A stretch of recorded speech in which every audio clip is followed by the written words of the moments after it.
I want to talk about mortises today. Basically a hole in a piece of wood, usually combined with the tenon that fits into that hole. It's one of those fundamental joints that you're going to be faced with cutting a lot in the furniture projects that you take on in the future. So it's good to have a good way to go about doing it. I want to talk about two specific ways out of all the ways we can do it. The first is one that I've utilized probably for the first 20 years of my woodworking career, which involves a drill press and a chisel. You drill a hole, and then you take those holes and you chop them into a square mortise. Pretty simple. The second technique I want to show is one that I've used for probably the last 10 years of my career, and I like it a lot. That's a hollow chisel mortiser. Essentially, it's doing exactly the same thing. It's a machine that drills a hole with a round bit, and surrounding that bit is a hollow square chisel, which is squaring up that hole as we go. Same concept, different way to go about doing it. Drilling and chopping, it's very reliable, very accurate. Mortiser, much quicker, much more expensive. So the really important difference between these two methods is that drilling and chopping is essentially a power-assisted handwork technique. And the importance in doing handwork is getting your layout exactly where you want it. If there's a line that you're chopping or sawing to, it's not in the right place, you're going to be out of luck. So the first thing I want to do when I come to a drill press is make sure all my marks and layouts are exactly where I want them. Much less important when we get to the mortiser. However, I do want to head to the bench, get the marks down, show you how I go about laying out a mortise, and then we'll head back here, drill it out, and chop it square. When I'm laying out a mortise for drilling and chopping, I need to define all of it. I need to define the ends, where I'm going to start and stop. I need to define the walls, the width of the mortise, and I also want to add a center line on there to help me center the stock when I'm drilling it out. Speaking of drilling, I always like to set the width of my mortise slightly wider than the diameter of the drill bit that I'm using, just in case I'm slightly off center. I'm not going to shoot past my scribe line. So say for a 3/8 inch wide mortise, I'm going to go just a hair outside of that and hopefully stay within those confines when we drill. One important thing here is, even though I'm just laying out one piece, if I have multiple pieces, I'm always going to gang those up and scribe all of them at once whenever I can to keep all of my measurements as consistent as possible.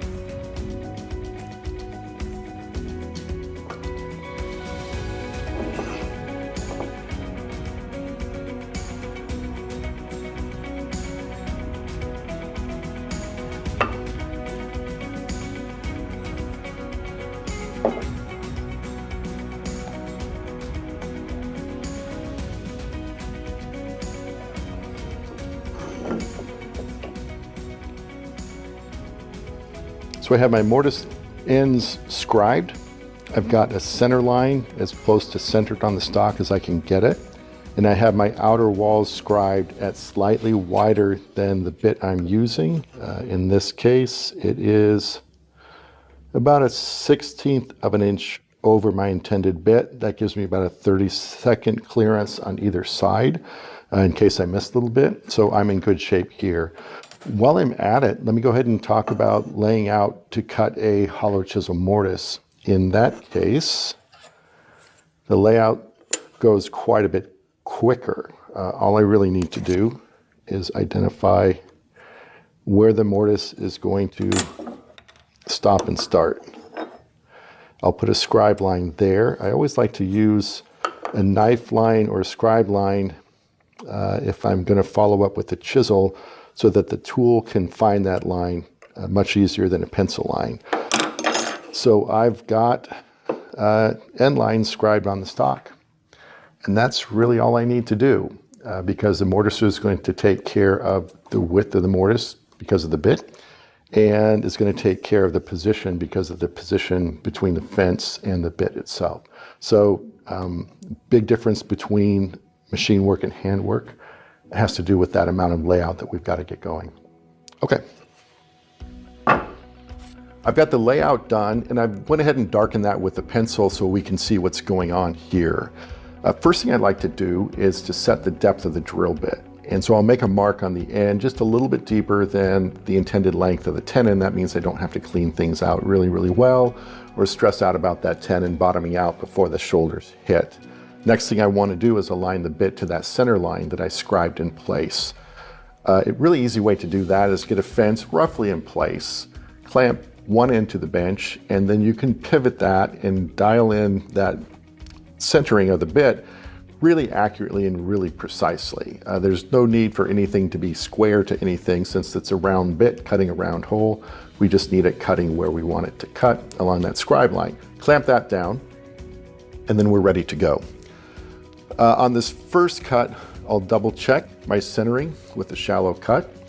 And I can see here that it is centered between my lines. You can also see how that bit diameter is slightly smaller than the spacing of my scribe line. So back when I said I just want to set that mortise width slightly wider than my drill press, it's for this reason, because I'm not always going to drill exactly in line and I don't want to overshoot those outside lines. So I'm going to go ahead and start on one end and then just work my way down the mortise. I'd like those holes to be as close as possible. You really want to make sure if you're using a brad point bit like this that you're not overlapping those holes too much, because that bit can wander and kind of make a mess of things. So I'm trying to get pretty accurately aligned holes end to end, and I'm checking to make sure that I'm staying centered between my scribe lines. As I work my way down to the opposite end, I really like to get a hole pretty adjacent to that end line. So I'll go ahead and skip over and then come back and drill a hole to kind of even things out if I need to do that. So with the majority of the waste gone, we could head back to the bench and make really quick work of squaring this up.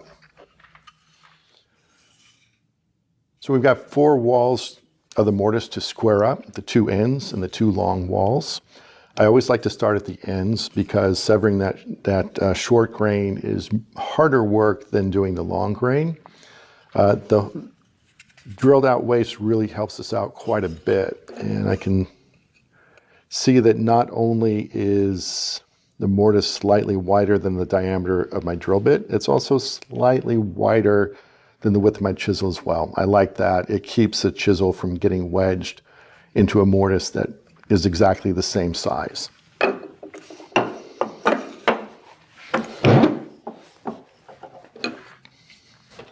When I'm chopping, I like to start at the widest diameter of the hole so that as I'm clearing the waste, I'm removing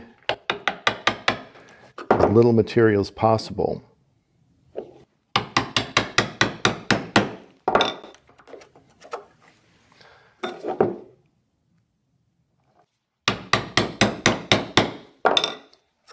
Then working side to side, I'm just sneaking my way back to the baseline, taking cuts maybe about a 32nd of an inch thick. And my final cut is going to be just a sliver of waste that I need to remove. So I'll find that knife line with my chisel. Again, this isn't tremendously critical. If this were a through mortise and that mortise was visible on the outside face, then that would be really important. Here, hitting that line is important in terms of relative location of those cross parts throughout all the pieces.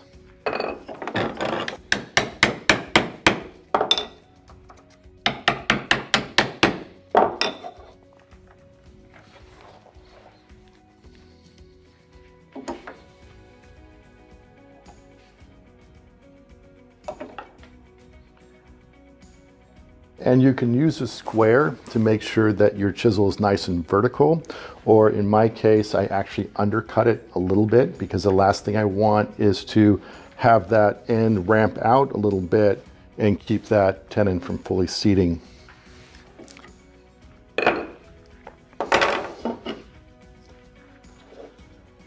As I'm working along the long walls, I want to use a wider chisel. And again, rather than starting right at that scribe line, I'm going to start toward the center, remove that waste as I'm working my way back to those outer walls.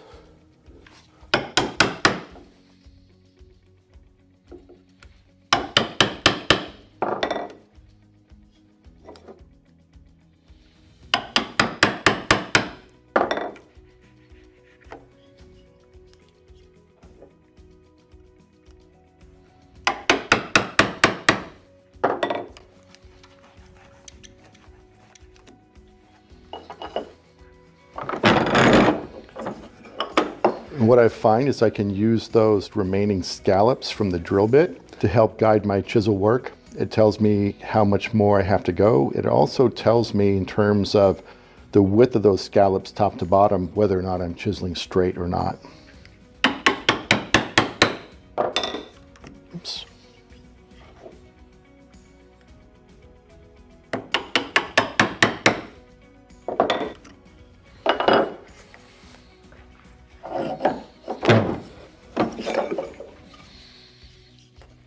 I don't know if you saw that. As I was chiseling, I actually opened up just a little bit of a split on the end of that mortise.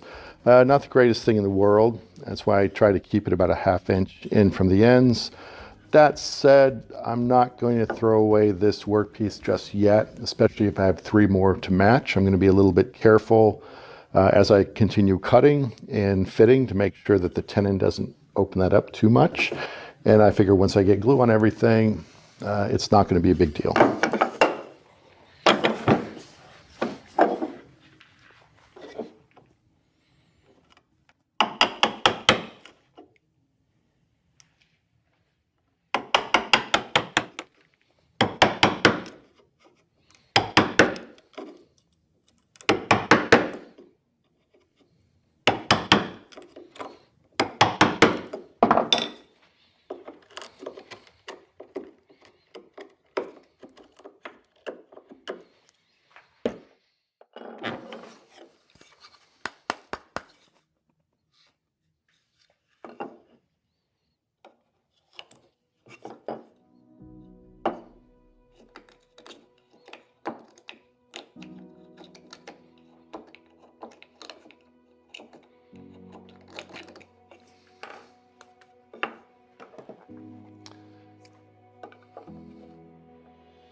And so even though the bottom of the mortise is still a little bit rough, I can tell with my combination square that it's still plenty deep to make sure that tenon isn't going to bottom out before the shoulders seat.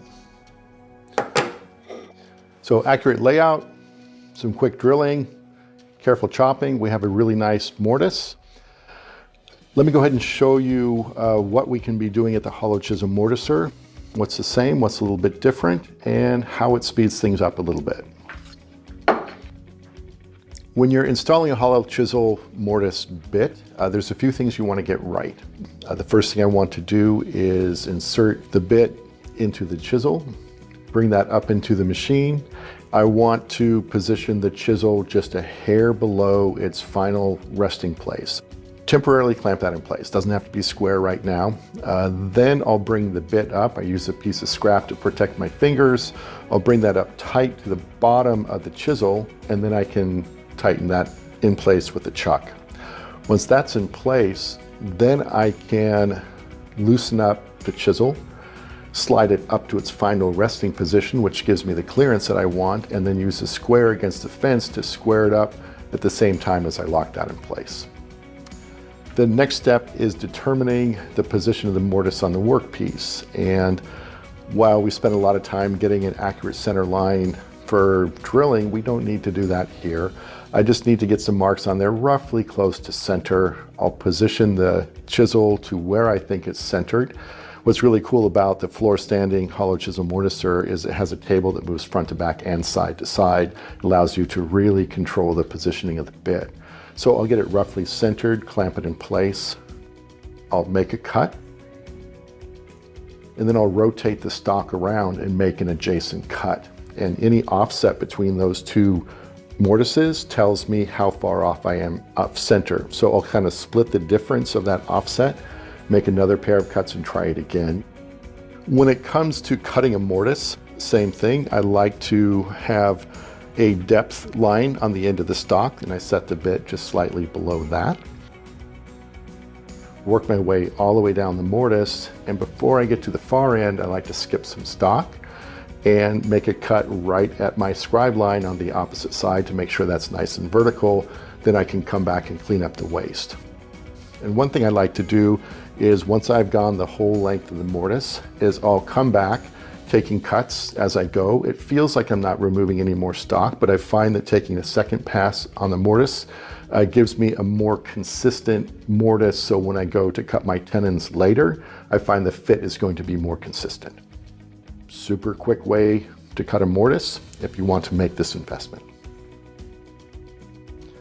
In the past, it's always been easier to cut a tenon faster than a mortise. I found that when I moved to a hollow chisel mortiser, it was the first time where I could cut a mortise more quickly than a tenon, and it represented a fundamental shift in my processes and my approach to woodworking. I think it's a great investment. You want to make that plunge. I also find that drilling and chomping is a perfect way to cut a mortise. And again, it's something that I did for many, many years to great effect and without too much frustration. Either way you go, you're going to have a lot of success in cutting your mortises and making your woodworking life a little bit easier.